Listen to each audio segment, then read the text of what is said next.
¿Qué tal? Bienvenidos a esta actualización de noticias aquí en Blue Radio. Como siempre les acompaña Slobodan Wilches, hoy miércoles 21 de enero. Y la noticia más importante en Colombia tiene que ver con el tema de la salud.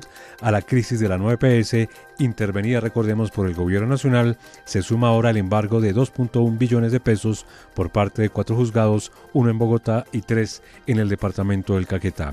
La entidad señala que las decisiones comprometen su funcionamiento mensual y también la atención de más de 11 millones de afiliados. Jessica Gutiérrez. Nueva EPS informó que enfrenta embargos judiciales por más de 2,1 billones de pesos ordenados por 4 juzgados del país, una situación que según la entidad está afectando de manera directa su operación administrativa y el flujo de los recursos para la atención en la salud, pues la EPS explicó que los embargos crecieron de forma acelerada durante el último año, pasando de 422 mil millones de pesos en noviembre del 2025 a más de 2,1 billones en la actualidad, recursos que permanecen retenidos en cuentas bancarias y distintas fuentes de financiación. Debido al bloqueo de cuentas, Nueva EPS señaló que su funcionamiento depende casi exclusivamente del giro directo semanal, el cual resulta insuficiente para cubrir los pagos a prestadores y gestores farmacéuticos. Y en medio de las denuncias sobre la crisis financiera en el Hospital San Rafael de Itagüí, funcionarios de la Superintendencia de Salud realizaron en las últimas horas una auditoría integral al centro asistencial para verificar las condiciones en la prestación de sus servicios, deudas de la EPS con el hospital que superan los 27 mil millones de pesos.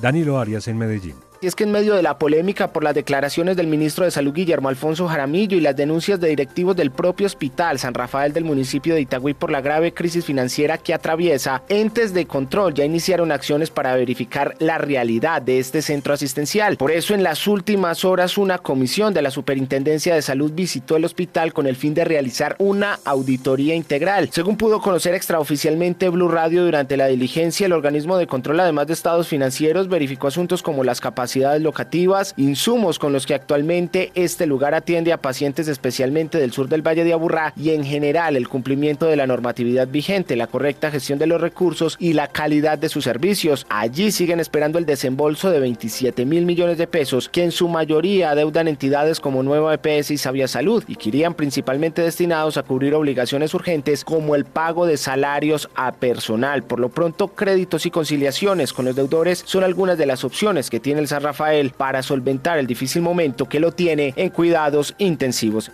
Entre tanto, el ministro de Salud, Guillermo Alfonso Jaramillo, estuvo en Bucaramanga y amenazó con intervenir el Hospital Universitario de Santander por la falta, según él, de ejecución del proyecto de formalización de los trabajadores. Alex Salamanca.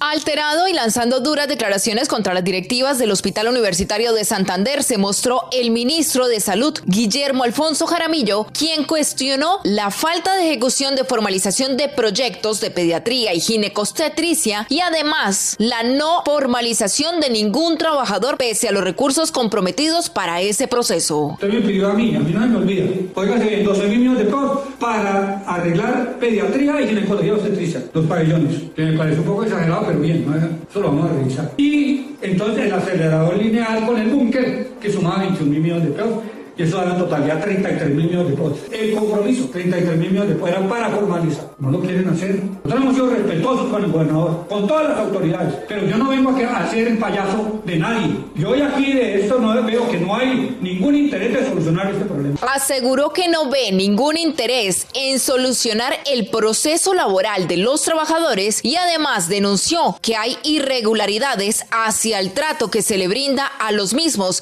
de parte del hospital, dado que en varias ocasiones les ha reiterado que se deben reunir con los sindicatos y jamás lo han hecho. Y cambiamos de tema porque anoche el gobierno nacional publicó el borrador de decreto con el cual se busca repatriar o nacionalizar una parte de los recursos que hoy están invertidos en el exterior por parte de los fondos privados de pensiones. Valentina Herrera. El plan del Ministerio de Hacienda busca que una parte significativa de las inversiones que hoy tienen los fondos privados de pensiones en el exterior regrese al país en los próximos 5 años. La propuesta establece que para 2031 cada uno de los 4 fondos privados deberá tener máximo el 30% de los ahorros invertidos fuera de Colombia y el 70% restante en el mercado nacional, cuando actualmente la distribución es cercana al 50-50. Esto implicaría repatriar al menos un 20% adicional de de los recursos. Según cálculos del gobierno, con corte al 30 de noviembre del año pasado, los fondos acumulaban 527 billones de pesos, de los cuales 257,1 billones de pesos estaban invertidos en el extranjero. Para cumplir la nueva norma que entra a comentarios y todavía es un borrador, los fondos tendrían que traer entre 100 y 105 billones de pesos al país. Dado que estos recursos no pueden ingresar de manera inmediata, el gobierno plantea entonces este plazo de entre 3 y 5 años para realizar los ajustes y además pedir que las inversiones que venzan en el exterior no se renueven automáticamente y se redirijan al mercado colombiano. Asimismo, una vez sea firmado el decreto y entre en rigor, dejaría de aplicarse la regla del 50-50 en cada nuevo aporte que hacemos los colombianos, ajustando las inversiones para cumplir ahora sí los porcentajes exigidos. Para facilitar este proceso, el gobierno presentó un banco de proyectos de interés nacional, como lo es, por ejemplo, la segunda línea del metro de Bogotá, el canal del dique, los trenes regionales y proyectos de energías renovables, para que sean estos los que reciban los recursos y los fondos no tengan excusa a la hora de transferir los ahorros. Por ahora, los gremios insisten en que van a presentar sus comentarios porque mantienen ese reparo, asegurando que no es una buena idea al concentrar todas las inversiones en un solo mercado, aumentando los riesgos para estos ahorros. Y de otro lado, el gobierno nacional redujo el salario de los congresistas con un decreto que elimina la llamada prima de servicios de 16.9 millones de pesos mensuales a partir del 20 de julio. Mientras el gobierno defiende su decisión, la oposición califica esta medida como populista. Andrés Carmona. Actualmente la remuneración de los congresistas está compuesta por un salario básico, los gastos de representación y la prima especial de localización, vivienda y salud, que suman en total 51.512.446 pesos. Con esta decisión, que deroga el decreto 2170 del 4 de octubre del 2013 y que será aplicable para el Congreso una vez que se posesione el 20 de julio de 2026, los parlamentarios dejarán de percibir 16.914.540 pesos mensuales. La justificación del decreto la presentó el ministro del Interior, Armando Benedetti. El gobierno ha considerado que es excesivo el salario para los congresistas, que no se ajusta a lo que un colombiano promedio gana o un salario mínimo. Aunque esta propuesta ha sido una bandera política de todos los partidos, tanto de derecha como de izquierda, desde la oposición criticaron el nivel populista del decreto que se presenta justo en época electoral. El representante a la Cámara por el Centro Democrático, Cristian Garcés. Lo que sí estoy convencido es que Gustavo Petro está buscando impactar las elecciones de Congreso y Presidencia a favor de sus intereses político-electorales. Por su parte, el presidente del Congreso, el senador Lidio García, criticó la decisión, señalando que si bien el presidente Petro gozó de esta prima durante sus años como senador, esta decisión no corresponde a un llamado a la austeridad, sino a un castigo a un Congreso que ha demostrado ser independiente. Hablamos ahora de noticias en Bogotá porque la alcaldía confirmó que la licitación para la construcción de la línea número 2 del metro de la ciudad será declarada desierta ante la falta de propuestas. En las últimas horas, el alcalde Carlos Fernando Galán explicó que en febrero se abrirá una nueva licitación pública internacional. Nicolás Rodríguez.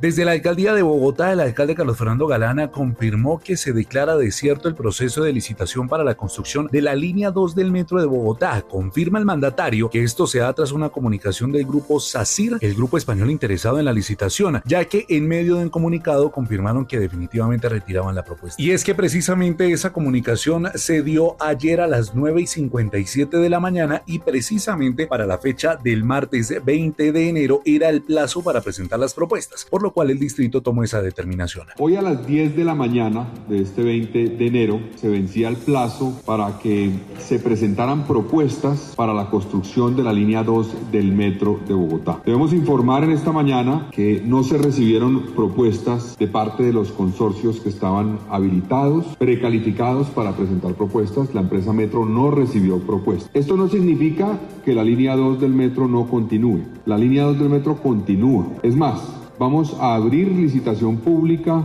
internacional en el mes de febrero. Por su parte, el gerente del metro, Leonidas Narváez, también el alcalde de Bogotá, aseguraron que para el mes de febrero, aproximadamente en 15 días, se va a reabrir el proceso de invitación y licitación para los interesados con un plazo aproximado de 7 meses, es decir, que iría hasta septiembre, y de ahí se cerraría este proceso de recibir las ofertas para comenzar el trámite de valoración, por lo cual, según lo estimado desde el distrito, para el primer semestre del 2027 se espera que adjudiquen el contrato para la construcción de la segunda línea del metro de Bogotá.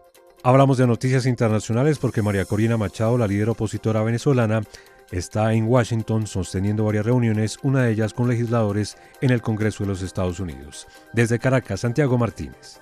Varios encuentros sostuvo en las últimas horas María Corina Machado en la capital estadounidense. La primera fue con el secretario general de la OEA, Albert Randmin, para abordar las vías para que Venezuela avance hacia la estabilidad, la democracia y la prosperidad. Una reunión calificada por la propia María Corina como de muy productiva y asegurando que ambos coincidieron en la necesidad de iniciar sin demora la reinstitucionalización democrática de Venezuela. Luego la Nobel de Paz se reunió o se encontró con legisladores en el Congreso de Estados Unidos. En medio de una rueda de prensa reiteraba ella que Venezuela será libre y ratificó su compromiso con la presidencia de Edmundo González Urrutia. Puesto al Congreso de los Estados Unidos, representados en muchos senadores y representantes que han acompañado nuestra causa y muy especialmente a nuestros tres grandes amigos, Carlos Jiménez, Mario Díaz Balart y María Elvira Salazar. Por su parte, Carlos Jiménez, congresista de Estados Unidos, destacó la figura de María Corina Machado como una líder indiscutida de Venezuela. Y es un privilegio, repito, tenerla acá con nosotros, un privilegio escucharla. Quisiera agradecerle al presidente Trump y a las Fuerzas Armadas de los Estados Unidos por sus acciones. Gracias a ellos estamos en este punto, aunque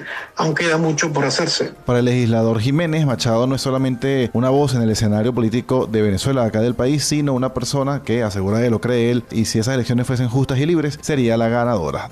Y cerramos hablando de deportes porque Luis Díaz vuelve a escena en la Liga de Campeones, reaparece con el Bayern de Múnich tras pagar una sanción por tarjeta roja. Entre tanto, la figura en las últimas horas fue el colombiano Luis Suárez tras anotarle 2 goles al PSG, el campeón de Europa. Gerardo Sojo. Hoy es un buen día para Luis Díaz. Ya cumplió con la sanción que le habían impuesto el pasado 4 de noviembre en el Parc des Princes de París, cuando le anotó 2 goles al Paris Saint-Germain en la UEFA Champions League. Pasadas las fechas de sanción, hoy volverá al campo de juego, en Múnich, donde el Bayern jugará contra el Unión Saint-Gilloise de Bélgica. En la jornada de la Champions League de ayer, el delantero colombiano del Sporting Lisboa, Luis Javier Suárez, marcó un doblete contra el PSG. Esta destacada actuación le facilita el ingreso a octavos de final al Sporting, que se ubica temporalmente en la 7ª posición. Mucho tiempo trabajando por esto, la verdad que muy contento y muy emotivo para mí, para mi familia. Creo que esto se lo debo todo a Dios y al trabajo que ha hecho en silencio. Suárez, estrella también de la selección Colombia, ha jugado 7 partidos en esta Champions League, ha marcado 4 goles y ha hecho 1 asistencia. Hoy culminará la 7ª y penúltima jornada de la Champions League. A partir de las 3 de la tarde, el Galatasaray de Davinson Sánchez recibirá al Atlético Madrid. El Slavia de Praga afrontará al Barcelona. El Chelsea jugará contra el Pavos de Chipre y el Marsella recibirá al Liverpool. Y en el fútbol colombiano, esta noche a las 7:30 en Bogotá, se jugará el partido de vuelta de la Supercopa, donde Santa Fe jugará contra el Junior con un resultado parcial de 1-1. Este partido se podrá vivir por Blue Radio. Y hasta aquí esta actualización de noticias en Blue Radio. Como siempre les acompañó Slobodan Wilches. Feliz día.